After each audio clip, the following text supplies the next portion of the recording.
কোটি কোটি টাকার মালিক। বেড়াতে গেলাম মালয়েশিয়ায়, সফর ছিল, প্রোগ্রাম ছিল। ওই বন্ধুটার নাম মমিন। আমি তার হাতে চেপে ধরলাম, হাত চেপে ধরার সঙ্গে সঙ্গে দেখি এখানে একটা মেশিন লাগানো। বললাম, ভাই আপনার হাতে মেশিন লাগানো কেন, কি হয়েছে? চোখে পানি আসলো আর বললো, ভাই যান, শত শত কোটি টাকার মালিক আল্লাহ পাক আমাকে বানিয়েছেন, কিন্তু আমার সব থাকলেও আমার আসল জিনিসটা নাই। কি নাই? দুটো কিডনি নাই। 2 কিডনি আমার নষ্ট হয়ে গেছে। বললাম, কেমনে নষ্ট হলো? বলতেছেন, আমার ডায়াবেটিস ছিল, 2টা কিডনি ড্যামেজ হয়েছে, সপ্তাহে 3 থেকে 4 দিন হসপিটালে যাই, ডায়ালিসিস করতে হয়। যেই কাজটা কিডনি, সেই কাজটা সে আর করতে পারে না, তার কিডনি অচল। হসপিটালে গিয়ে মানুষের তৈরি করা ডায়ালিসিস মেশিন দিয়ে তার রক্তগুলোকে ছাড়তে হয়, ডায়ালিসিস করতে হয়, ফাটাতে হয়। রক্ত না ফাটালে পরে মানুষ মারা যাবে। যে কাজটা কিডনি করে, সেই কাজটা ডায়ালিসিস মেশিনে করা হয়। আল্লাহ রাব্বুল আলামিন আমার আপনার কিডনি দিয়েছেন, আর মানুষ তার বিকল্প ডায়ালিসিস মেশিন বানিয়েছে, যার একটার ওজন হলো 100 কেজি করে। কয়শো কেজি বলেন? 100 কেজি। আর আল্লাহ রাব্বুল আলামিন বান্দাকে যে কিডনি দিয়েছেন, একই ফাংশন, একই কাজ করে এবং তার উন্নত কাজ করে, তার ওজন মাত্র দিয়েছেন 200 গ্রাম। সুবহানাল্লাহ বলা যাবে না? মানুষ বানলো কয়শো কেজি, আর আল্লাহ দিলেন কয়শো গ্রাম? 200 গ্রাম। শুধু 200 গ্রাম দিলেন না, একটা দিলেন না, 2টা দিলেন। 2 পাশে 2টা বৃক্ক, 2টা কিডনি দিলেন। আর বলছেন, বান্দা, হঠাৎ করে একটা যদি অকেজ হয়ে যায়, আর একটা কিডনি নিয়ে যদি তুই যেন চলতে পারিস দুনিয়াতে, এই জন্য আমি ডাবল করে দিলাম।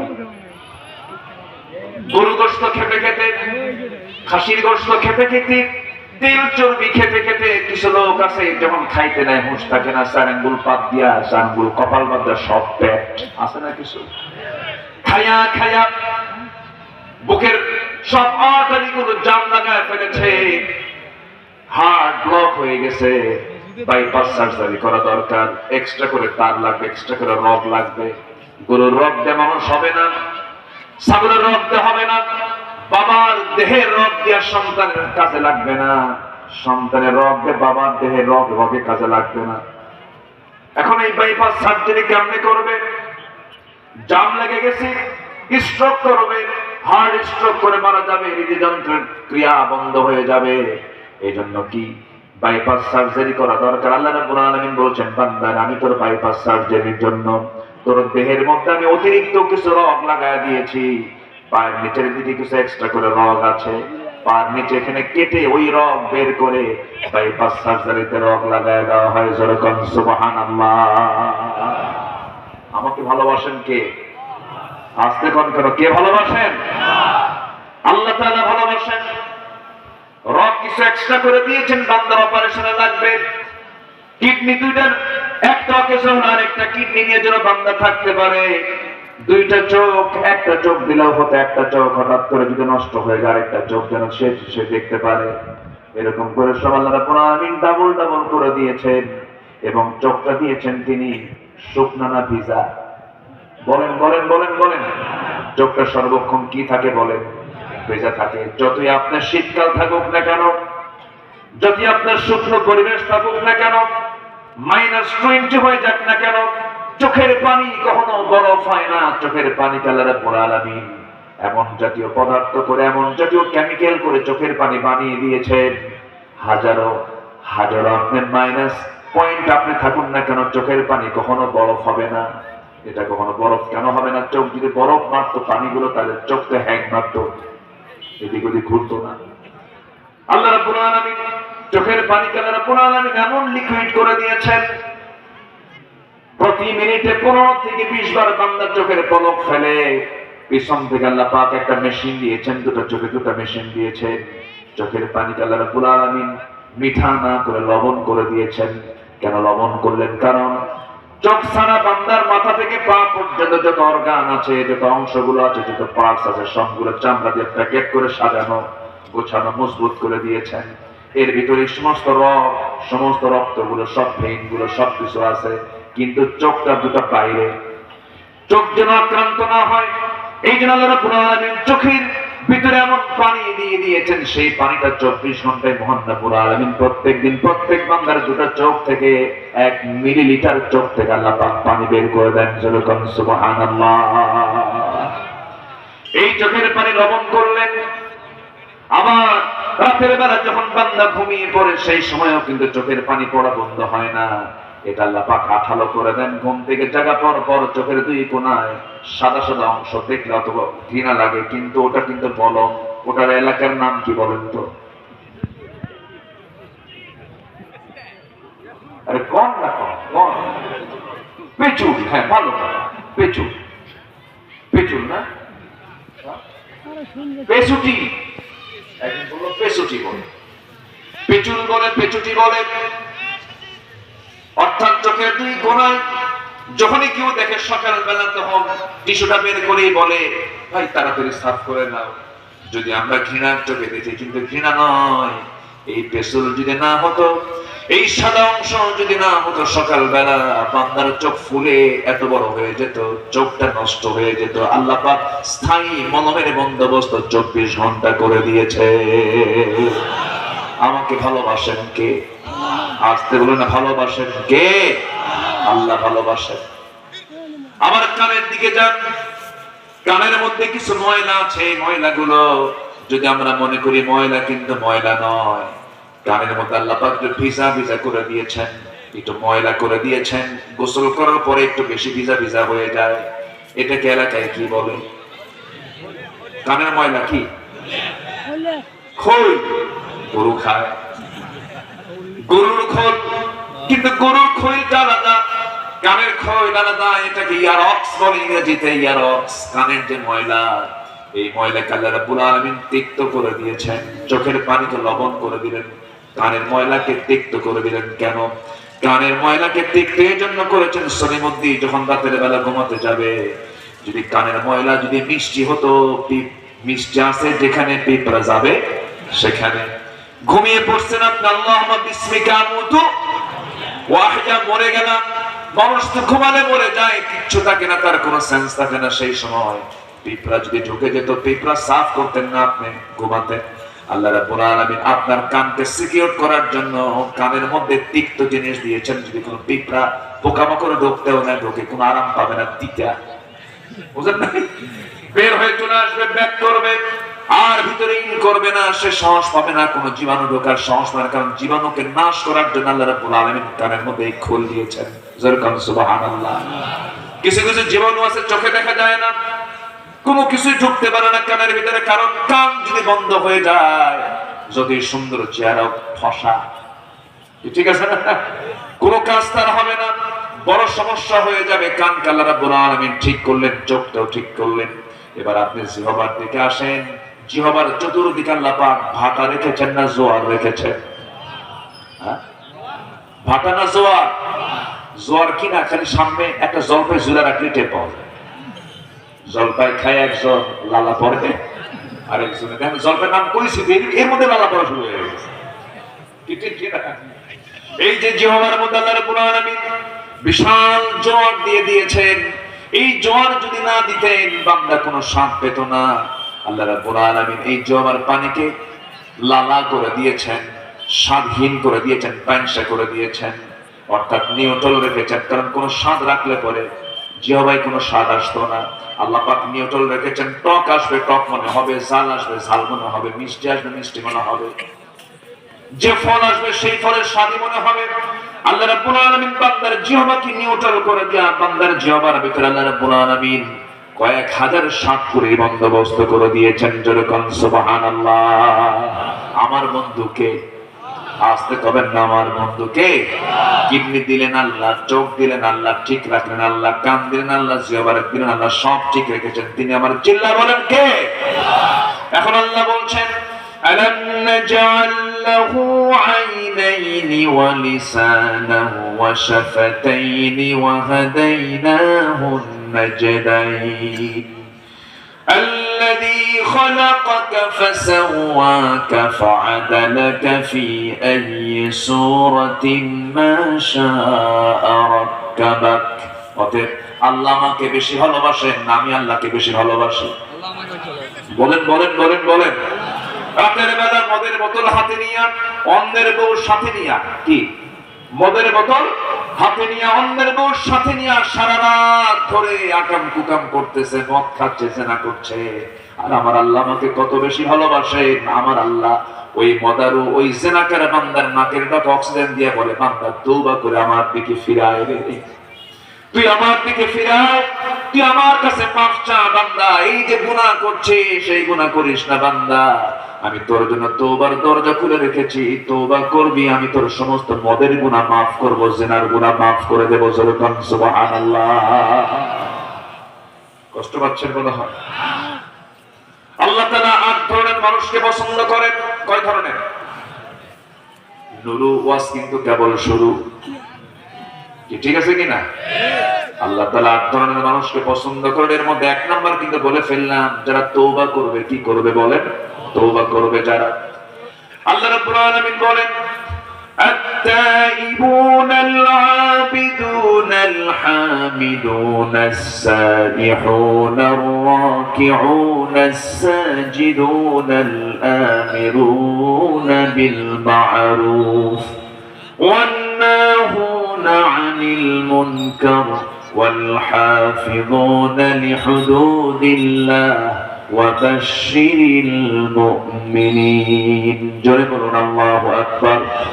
আল্লাহ এক জায়গায় বলছেন, ইল্লা মান তাবা ওয়া আমানা ওয়া আমিলা সালিহান। জোরে বলুন আল্লাহু আকবার। আল্লাহ এক জায়গায় বলছেন, ইয়া আইয়ুহাল্লাযীনা আমানু তুবু ইলাল্লাহি তাওবাতান নাসুহা। জোরে বলুন আল্লাহু আকবার। আল্লাহ তাআলা ভালোবাসেন ৮ শ্রেণীকে। কয় শ্রেণীকে বলেন? ৮ শ্রেণীকে। এর মধ্যে ১ নম্বর শ্রেণী হলো যারা তওবাকারী। মনে থাকবে তো? মনে থাকবে তো ইনশাআল্লাহ। ১ নম্বর হলো যারা তওবাকারী, নাম্বার ২ হলো যারা পবিত্রতা অর্জনকারী। ইন্নাল্লাহা ইউহিব্বুত তাওয়াবিনা ওয়া ইউহিব্বুল মুতাতাহহিরিন। জোরে বলুন আল্লাহু আকবার।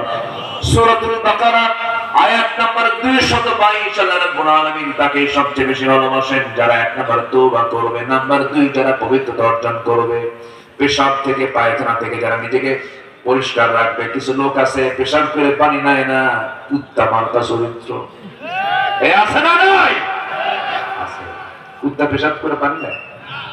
যারা পেশাব করে পানি নেয় না তারা কি বলেন?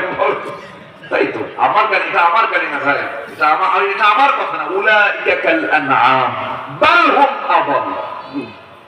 ঠিক আছে কিনা বলেন? বলবেন যে হুজুরের ভাষা ঠিক নাই। তাহলে আমার ভাষা যদি না ঠিক হয় তাহলে আল্লাহর ভাষাও ঠিক নাই।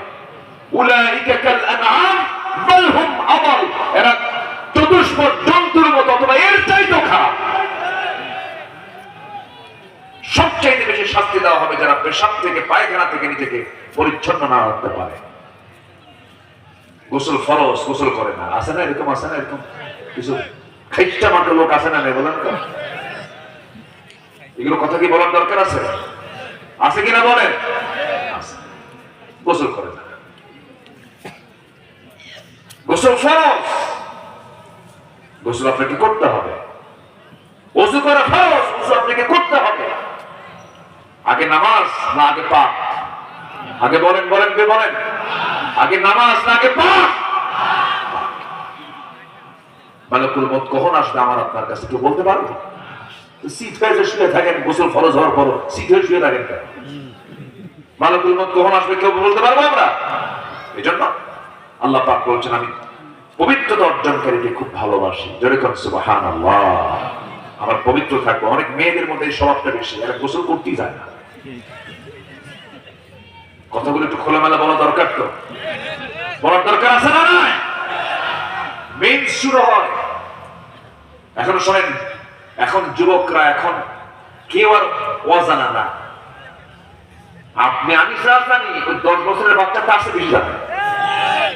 বুঝলেন? ভাইবেন না যে ওরা কিছু বোঝে না, ওরা আমার সাথে বেশি বোঝে। মেয়েদের যে ন্যাচারাল যে প্রবলেমটা আল্লাহ পাক এটা বরকত দিয়েছেন, এটা বরকত। এটা না হলে তো বাচ্চা কাচ্চা হবে না।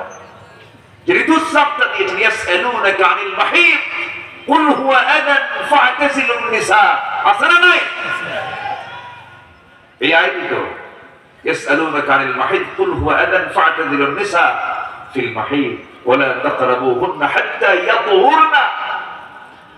মিনিমাম 3 দিন থাকবে তাদের এই ঋতুস্রাব মেয়াদ 3 দিন, বড় জোর 7 দিন, কেউ কেউ বলেছেন 10 দিন, কি তারা ঠেলে নিয়ে যায় 20 দিন, পারলে 1 মাস ঠেকায় দেয়, নামাজ পড়তাম না। কি কথা কি বুঝতেছেন কিনা বলেন? আমার মায়ের কি মাহফিলে আছে? মায়েরা শোনেন, ঠেকায় দিয়েন না, ঠেকায় আল্লাহ আপনাকে জাহান্নাম ঠেকায় দিবে। এগুলো করবেন না। আল্লাহ পাক আপনাকে সুযোগ দিয়েছেন নামাজ না পড়া, পড়বেন না, ঠিক আছে, কিন্তু ওই মেয়াদে পড়বেন না। এর উপরে বেশি হলে তো রোগ হবে, এটা কি ইস্তেহাজা রোগ, ওই রোগ বুঝে আপনাকে রোগ মনে করে উজু করে আপনাকে নামাজ পড়তে হবে, নামাজ ছেড়ে দেওয়া যাবে না। নামাজের গুরুত্ব অনেক, পবিত্রতা অর্জন করবো আমরা। নাম্বার 3 হলো আল্লাহ কাকে ভালোবাসেন, কান লাগায়া শুনবেন। ইন্নাল্লাহা ইউহিব্বুল্লাযীনা ইউকাতিলুনা ফী সাবিলিহি সাফফান কাআন্নাহুম বুনয়ানুম মারসুস। জোরে বলুন আল্লাহু আকবার।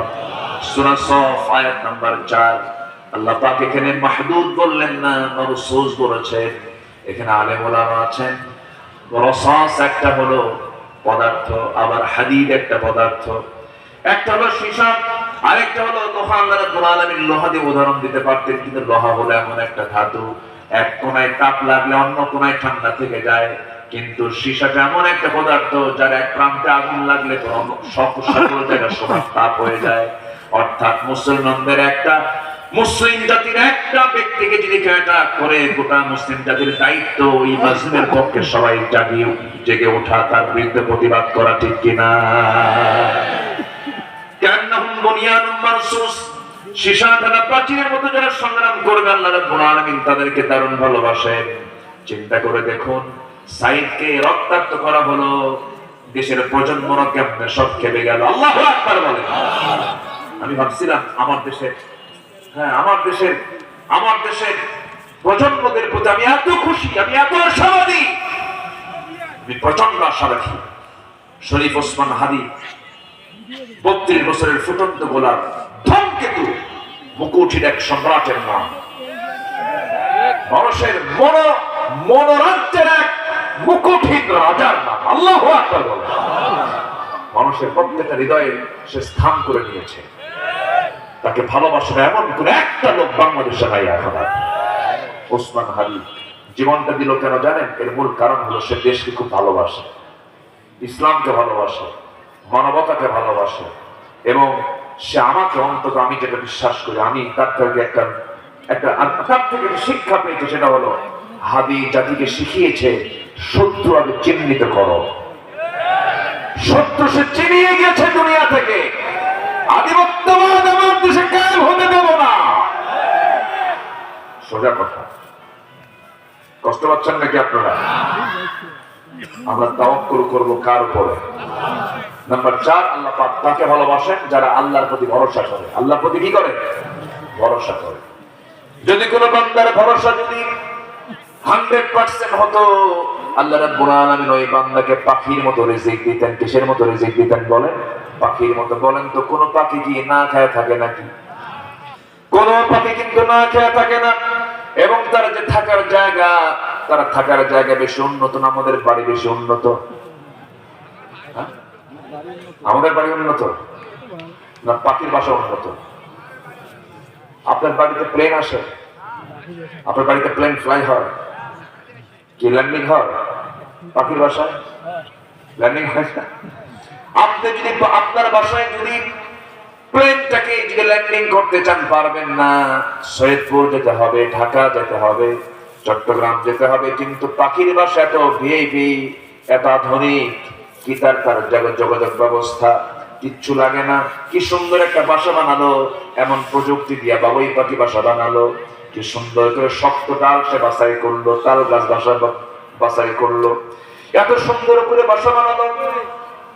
3টা তার মধ্যে রুম থাকি, ওই বাবুই পাখির বাসার মধ্যে 3টা রুম, একটা হলো কমন রুম, একটা হলো বেডরুম, আরেকটা হলো ড্রয়িং রুম। কমন রুমে বাচ্চাগুলো এবং ডিমগুলো সেখানে থাকে, আর বেডরুমে বাবুই পাখি তার বউ নিয়ে শুয়ে থাকে। আর একটা যে ড্রয়িং রুম, সেটা মেহমানখানা। কোনো মেহমান যদি আসে, আস্তে করে কলিং বেল চাপ দেয়, ভিতর থেকে বউকে দিয়ে পুরুষ বাবুই পাখি বাইরে আসে, এসে সালাম বিনিময় করে ঠোঁটের সঙ্গে ঠোঁট মিলিয়ে নিয়ে বলে, বন্ধু সোফা সেট আছে, বসো, ভিতরে যাইও না, বউ আছে, পর্দা নষ্ট হবে। সুবহানাল্লাহ বলবেন না? ওয়ালাহু আসলামা মান ফিস সামাওয়াতি ওয়াল আরদি তাওআন ওয়া কারহা। জোরে বলুন আল্লাহু আকবার। আমার বন্ধুগণ, বাবুই পাখির বাসাটা কত রাজকীয় বাসা। আমার আপনার বাড়িতে বিদ্যুৎ থাকে না, দারুণ গরম, ব্যবসা গরম, খামে খামে শেষ। কিন্তু বাবুই পাখি এত সুন্দর উঁচুতে বাসাটা বানায়, চতুর্দিকে দক্ষিণা হাওয়া, বাতাস এই দিকে কম লাগে, ঘরটা একটু ঘুরায় দিয়ে ওই দিকে বাতাস লাগায় দেয়। সুবহানাল্লাহ বলবেন না? আপনার ঘর কি ঘুরাতে পারে? আমার বন্ধুগণ, অনেক কথা আছে। ওই পাখিগুলোকে আল্লাহ রাব্বুল আলামিন কোনো খাদ্য গুদাম তার লাগলো না, কিচ্ছু তার লাগলো না। সকালবেলা খালি পেটে নির থেকে বের হয়, সে বিকেলবেলা তার নিরে প্রবেশ করে ভরা পেটে। খাদ্য গুদাম না, অথচ মানুষের খাদ্য গুদাম আছে। খাদ্য গুদাম থাকার পর মানুষ না খেয়ে মরে যায়, খাদ্যের অভাবে না বন্টনের অভাবে? বন্টনের অভাবে। আমার দেশে যে টাকা আসছে, বৈদেশিক সাহায্য আসছে, 71 থেকে 2026 পর্যন্ত যত টাকা আসছে, 75% টাকা গেছে নেতাদের পকেটে। বিগত 16 বছরের ফ্যাসিস্ট সরকার এই দেশ থেকে নিয়ে চলে গেছে প্রায় 28 লক্ষ কোটি টাকা। এগুলো বললে আমরা দোষী হই না? বলবো কোন দিন? আর মরার পরে কব? মরার পরে বলবো নাকি? বলেছি সারা জীবন, বলে দেবো সারা জীবন। জোরে বলি ইনশাআল্লাহ। দোষ যার পাওয়া যাবে, আমরা দোষ তো বলবোই। আমাদের সচেতন হওয়ার দরকার আছে না নাই বলেন তো? আচ্ছা, আমরা তাওয়াক্কুল করবো কার উপরে? ছেলে দেন কে? মেয়ে দেন কে? দেন না কে? ফয়সালা কার? সিদ্ধান্ত কার? আল্লাহ। মন খারাপ করা যাবে না। এক মহিলার বাড়িতে 4টা মেয়ে, ওই মহিলার বাড়ির পাশে সবুর মিয়ার 4টা ছেলে। এই মহিলা কয়, আল্লাহ তোমার কি একটু অঙ্ক মিল নাই? তুমি কি অঙ্ক বুঝো না? আমার বাড়িতে 4টা মেয়ে দিলা, সবুর মিয়ার বাড়িতে 4টা ছেলে দিলা, এটা কেমন তোমার অঙ্কের মিল? তুমি যদি সবুর মিয়ার 2টা ছেলে আমার বাড়িতে ঢুকায় দিয়ে আমার বাড়ির 2টা মেয়ে ওই বাড়িতে ঢুকায় দিলি তো অঙ্ক মিলে। যদি দেখেন অঙ্ক মিলাচ্ছ, আল্লাহর শিখাচ্ছ অঙ্ক, এরকম আছে না? বলেন। এই অঙ্ক তো তোমার দুনিয়ার চিন্তা করে তুমি অঙ্ক মিলায় নিয়েছ। আল্লাহ আসলে অঙ্ক জানেন। আল্লাহ যাকে চান ছেলে দেন, যাকে চান মেয়ে দেন, যাকে চান কিচ্ছু দেন না। ইহা বলি মাইয়া সইনা তো ইহা বলি মাইয়া সাউদ দুকুর। যাকে চান ছেলে দেন, যাকে চান মেয়ে দেন, যাকে চান কিচ্ছু দেন না। কেন দেন না, কি জন্য দেন না, সব রহস্য লুকানো আছে একমাত্র কার কাছে? কার কাছে? আল্লাহর কাছে। কখনো মন খারাপ করা যাবে না, তাওয়াক্কুল করবে আমার উপর। ইন্নাল্লাহা ইউহিব্বুল মুতাওয়াক্কিলিন। আমি মুতাওয়াক্কিলদেরকে খুব ভালোবাসি। ইন্নাল্লাহা ইউহিব্বু, প্রত্যেকটা আয়াতের শেষে আপনি পাবেন একটা, প্রত্যেকটা পয়েন্ট ইন্নাল্লাহা ইউহিব্বুত তাওয়াবিন। এরপর আমি আরেকটা বলেছি, সেটা হলো ইন্নাল্লাহা ইউহিব্বুল্লাযীনা ইয়াকাতিলুন। নাম্বার 4 হলো ইন্নাল্লাহা ইউহিব্বুল মুতাওয়াক্কিলিন।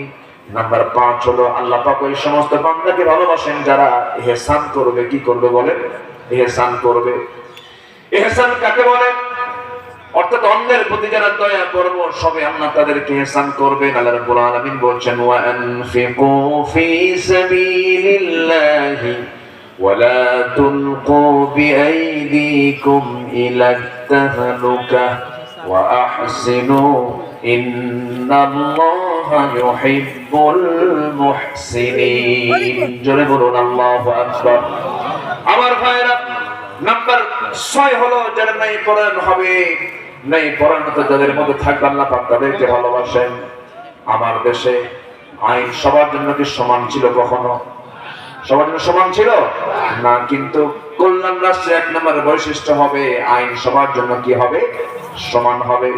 আল্লাহ রাব্বুল আলামিন বলেন ফাহকুম বাইনাহুম বিল কিসত ইন্নাল্লাহা ইউহিব্বুল মুকসিতিন। জোরে বলুন আল্লাহু আকবার। একজন সাহাবীর কথা মনে হলো, ওমরে ফারুকের কথা মনে হলো, বলবো বলবো বলবো, আগ্রহ আছে সবার, আগ্রহ আছে? কয় নাম্বার খলিফা বলেন, বলেন কয় নাম্বার বলেন? মোট খলিফা কয়জন? 1 number, number 2, number 3, number 4 Ali. 4 খলিফার 2টাই হলো নবীজির জামাই। 2টা কে? নবীজির জামাই। 1 নাম্বার বন্ধু, 2 নাম্বার হচ্ছেন শ্বশুর। 2 নাম্বার কি? শ্বশুর। আমার নবীজি খুব কাছের লোকগুলো যোগ্য সম্পন্ন ছিলেন। 2 নাম্বার ছিলেন হলো খলিফা ওমর ফারুক রাদিয়াল্লাহু তাআলা আনহু। সবাই তার নাম জানেন। বহুদিন আগে মেবি উত্তরাঞ্চলের কোন একটা মাহফিলে বললাম ওমর ফারুককে চিনেন কে? সামনে থেকে একটা ছোট্ট ছেলে দাঁড়া বলে, হুজুর আমি চিনি। কে? আমাদের বাড়ির দোতলায় ভাড়া থাকে। আমাদের বাড়ির দোতলায় ভাড়া থাকে। বললাম তুমি 100 100 পাইছো, কারণ তুমি যা বুঝছো তুমি তার উত্তর দিছো, তুমি 100 100। এই ওমর কি ভাড়া থাকা ওমর? এই ওমরটা কে দেখে? এই ওমর কত বড় মুহসিন ছিলেন, কত বড় ইহসানকারী ছিলেন। তিনি ছোট্ট একটা শিশিতে রাষ্ট্রের পক্ষ থেকে একটা আতর পেলেন।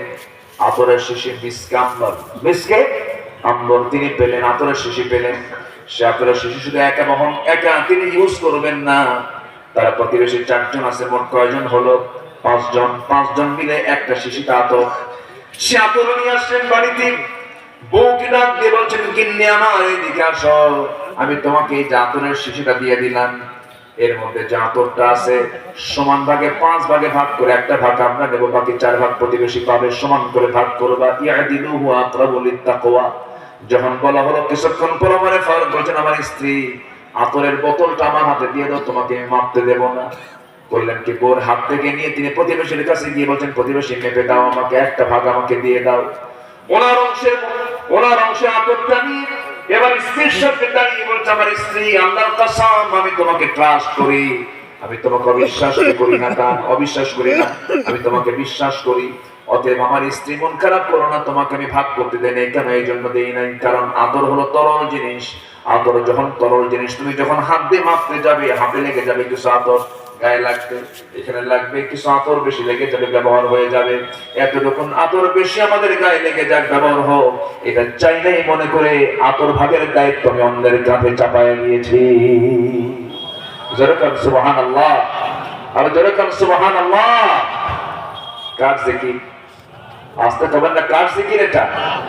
ওমর ফারুক রাদিয়াল্লাহু তাআলা আনহু দুনিয়া থেকে বিদায় নেবেন। তিনি কিন্তু সারা জীবন দোয়া করেছেন, আল্লাহ আমাকে শহীদ মওত দান করো, নবীর শহরে তুমি আমার মৃত্যুটা দিয়ে দিও। আল্লাহুম্মা রযুকনি শাহাদাতান ফি সাবিলিক ওয়াজআল মাউতি ফি বালাদি রাসূলিক। এই দোয়াটা করতেন, ওই সময় করতেন যে সময়টা মদিনায় যুদ্ধ লাগার কোনো সম্ভাবনা নাই, বিজয় হয়ে গেছে ইসলামের। মদিনায় তিনি মরতে চান, আবার শহীদ হতে চান। দোয়াটা তার কাছে কেমন যেন বিপরীত মনে হচ্ছিল, কিন্তু আল্লাহ পাক তার দোয়াটা কবুল করে নিয়েছেন। একদিন করলেন যে ফজর নামাজ পড়াতে গিয়েছেন, ফজর নামাজে মসজিদে ঢুকে পড়েছেন। নামাজ তিনি পড়েছেন না পড়িয়েছেন? তিনি কি মুসল্লি না ইমাম? মুসল্লি না ইমাম? ইমাম। ফজর নামাজে দাঁড়ায় গেছেন, মনোযোগ দিয়ে নামাজ পড়ছিলেন। প্রথম রাকাতটা পড়েছেন, দ্বিতীয় রাকাতে সূরা পড়তে পড়তে রুকুর দিকে যাবেন। ওমর ফারুক রাদিয়াল্লাহু আনহু যখন রুকুতে যাবেন, এমন সময় আবু লুলু মাজুসি অগ্নি পূজক একজন সে করলো কি, হঠাৎ করে তর্কিত এসে তার ডান পাশে, সে তার ডান পেটের মধ্যে একটা ছুরি ঢুকায় দিল, রক্ত ফিনকে দিয়ে পড়ল। নামাজ ছাড়লেন না তিনি, রুকু থেকে দাঁড়ালেন। দাঁড়ানোর সঙ্গে সঙ্গে যখন তিনি বলেছেন রব্বানা লাকাল হামদ হামদান কাসীরান তাইয়িবান মুবারাকান ফি, এই দোয়া করতে করতে হঠাৎ করে ওই মাজুস আবার করলো কি, সেই চাকুটা আবার বের করে, বিষাক্ত চাকু, বিষাক্ত জীবাণুওয়ালা চাকু ছিল, সেই ছুরিতে বিষ মিশ্রিত চাকু ছিল। করলো কি, পেটের নিচ দিকে তল পেটে ওপর জোপরি 2টা আঘাত। যখন আবার সেই ছুরিতে মেরে দিয়েছে, পড়ে কিছু অংশ বের হয়ে গেল ওমরে ফারুকের। সেন্সলেস হয়ে জমিনে পড়ে গেলেন। জমিনে পড়ে যাওয়ার সঙ্গে সঙ্গে সেন্সলেস হয়ে থাকলেন প্রায় কয়েক ঘন্টা। ফজর নামাজ হলো না। দীর্ঘ সময় চলে যাওয়ার পরে সেন্স যখন ফিরেছে, সবার মধ্যে কান্নার রোল পড়ে গেছে, রক্তাক্ত, মদিনার মসজিদটা রক্তাক্ত হয়ে গেছে। সেন্স যখন ফিরে পেয়েছেন, ফিরে পাওয়ার সঙ্গে সঙ্গে মুস্কি হাসি মেরে বলছে আব্দুল্লাহ, তার ছেলের নাম ছিল আব্দুল্লাহ, সামনে দাঁড়ানো বলছে আব্দুল্লাহ রে এদিকে আসো, আমাকে একটু পানি দাও তো। আব্দুল্লাহ করলেন কি, তাড়াহুড়ো করে এক গ্লাস পানি পান করার জন্য তার সামনে দিয়ে বলছে আব্বা এই যে পানি, আপনি পান করুন। মুস্কি হাসি মেরে বলছে আব্দুল্লাহ রে, পান করার পানি চাই নাই, ওযুর পানি চেয়েছি। কিসের পানি চেয়েছি? কিসের পানি? ওযুর পানি চেয়েছি। ওযুর পানি দিয়ে দাও, আমাকে ওযুর পানি দাও, নামাজটা আমার হয় নাই, ওযুর পানি দাও। হলো, ওযু বানালেন। ওযু বানালেন, দাঁড়ায় নামাজ পড়ার জন্য চেষ্টা করলেন, পারেন না, পেটে টান লাগে, ভুঁড়ি বের হয়ে গেছে। গামছা দিয়া পেটটা পেঁচে নিয়া শুয়ে শুয়ে ওই অবস্থায় তিনি নামাজটা আদায় করে বলছেন আব্দুল্লাহ মনে হয় বাঁচবো না রে। কাব্বা না না, আপনার জন্য ডাক্তার ডাকতেছি। ডাক্তার যখন সামনে এসে বসলো, ডাক্তার বলছে আমিরুল মুমিনিন একটু চেষ্টা করুন, এই যে গ্লাস দিলাম দুধ আছে, দুধটা পান করুন। দুধ যখন তার হাতে দেওয়া হলো, দুধটা নিয়ে তিনি মুস্কি মুস্কি হাসি মেরে দোয়া বিসমিল্লাহ বলে তিনি দুধটা পান করেন। কিন্তু দুঃখজনক, দুধটা পেটে থাকলো না, বুড়ি ফুটা হয়ে বাইরে বের হয়ে গেছে। ওমরে ফারুকের খাওয়া হলো না। উনি মুস্কি মুস্কি হাসি মেরে বলছে আব্দুল্লাহ আমার আর পেটের মধ্যে দুধ থাকে না রে, আমি মরে যাব, আমি দুনিয়া থেকে বিদায় নিয়ে নেব। আব্দুল্লাহ ডাক্তার জিব্বে কামড় মেরে বলে চিকিৎসার সকল চেষ্টা আমার শেষ, আমিরুল মুমিনিন বাঁচবেন না। এই কথা শোনার সঙ্গে সঙ্গে ওমরে ফারুক মুস্কি মুস্কি হাসি মেরে বলছে ডাক্তার তুমি আমাকে বাঁচাবা কেমনে, কারণ আমি তো নাকের মধ্যে জান্নাতের ঘ্রাণ পেয়ে গেছি। যেরকম সুবহানাল্লাহ, আমি জান্নাতের ঘ্রাণ পেয়ে গেছি। এই কথা বলে ডাক্তারকে বিদায় দিচ্ছেন। ডাক্তার হেঁটে হেঁটে চলে যাচ্ছে, কাঁদতে কাঁদতে আমিরুল মুমিনিনকে দেখে দেখে কাঁদতে কাঁদতে চলে যায়। ওই সময় তিনি দেখতে পেলেন ওই ডাক্তারের পাজামার কাপড়টা গিরার নিচে। তিনি বলতেছেন ডাক্তার রে, চিকিৎসা করতে আসছো, তোমার তো একটা আমল ছুটে গেছে, আল্লাহ পাক তোমার দিকে তাকাবেন না, তোমার দিকে নজর দেবেন না, কারণ গিরার নিচে পায়জামা চলে গেছে, তাড়াতাড়ি গিরার উপরে পায়জামাটা পরে নাও। চিন্তা করুন, মৃত্যুর পূর্বে ওমর ফারুকের দাওয়াতি কাজ বন্ধ হয় নাই। যেরকম সুবহানাল্লাহ। কার জিকির? আসতে বলবেন না, কার জিকির? জিকির করব কার? আল্লাহ রাব্বুল আলামিন বলেছেন আলা বিযিকরিল্লাহি তাতমাইন্নুল কুলুব। সাবধান, একমাত্র আল্লাহর জিকিরই বান্দার হৃদয়ে প্রশান্তি আসতে পারে। ডিপ অ্যাটেনশন গ্রেবার, একদম মনোযোগিতার জন্য আল্লাহ পাক মাঝে মাঝে আলা বলেছেন। আলা ইন্না নাসরাল্লাহি করিব, আলা বিযিকরিল্লাহি তাতমাইন্নুল কুলুব। আলা শব্দ হচ্ছে অ্যাটেনশন, ডিপ গ্রেবার। আমার বন্ধুগণ, ওমর ফারুক রাদিয়াল্লাহু তাআলা খুব দুনিয়া থেকে বিদায় নেবেন। বিদায় নেওয়ার একদম শেষ মুহূর্তে তিনি শুয়ে আছেন, হামাগুড়ি দিচ্ছেন, সেজদায় পড়ে পড়ে কাঁদতেছেন আর বলছেন আব্দুল্লাহ মরে যাব, মনে হয় রক্তক্ষরণ শেষ হয়ে যাচ্ছে, আমি রক্ত শূন্যতায় ভুগতেছি, দুনিয়া থেকে বিদায় নেব, একটু তুমি যাও তো আমার পক্ষ থেকে আয়েশার ঘরে গিয়ে আমার সালামটা দিয়ে দাও। আয়েশার ঘরে আমার রাসূল শুয়ে আছেন, আয়েশার ঘরে আমার বন্ধু আবু বকর শুয়ে আছেন। একটাবার গিয়ে দেখো তো, চেষ্টা করে দেখো তো, আয়েশা তার জায়গা দিলে পরে আমারও শখ আমি আমার নবীর সঙ্গে শুয়ে থাকবো, আমি আমার নবীর সঙ্গে শুয়ে থাকবো। একটু বলো তাই আয়েশাকে গিয়ে আমার ছেলে আব্দুল্লাহ যাও বলো। যখন বারবার যখন বলা হচ্ছিল, আব্দুল্লাহ চলে গিয়ে সালাম জানায় বলছে না আম্মা জান, আব্বা আমাকে পাঠায় দিলেন, আব্বা জান আপনার কবর, আপনার ঘরের মধ্যে থাকতে চান, নবীর পাশে ঘুমাতে চান। উম্মাহাতুল মুমিনিনকে বলা হলো।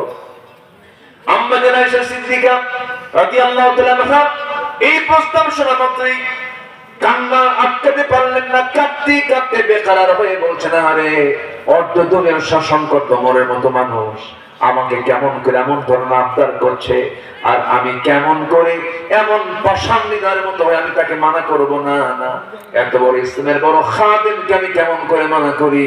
আমি আয়েশা আমার জায়গা আমি ওমরকে দিয়ে দিলাম। যেরকম সুবহানাল্লাহ।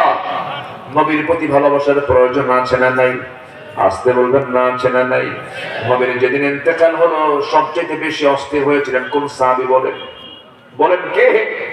ওমর। ওমর পাগল ওমর। রাসূল ইন্তেকাল করেছেন এই সংবাদ যে বলতে আসে তরবারি উঁচু করে ধরে বলে আল্লাহর কসম রাসূলের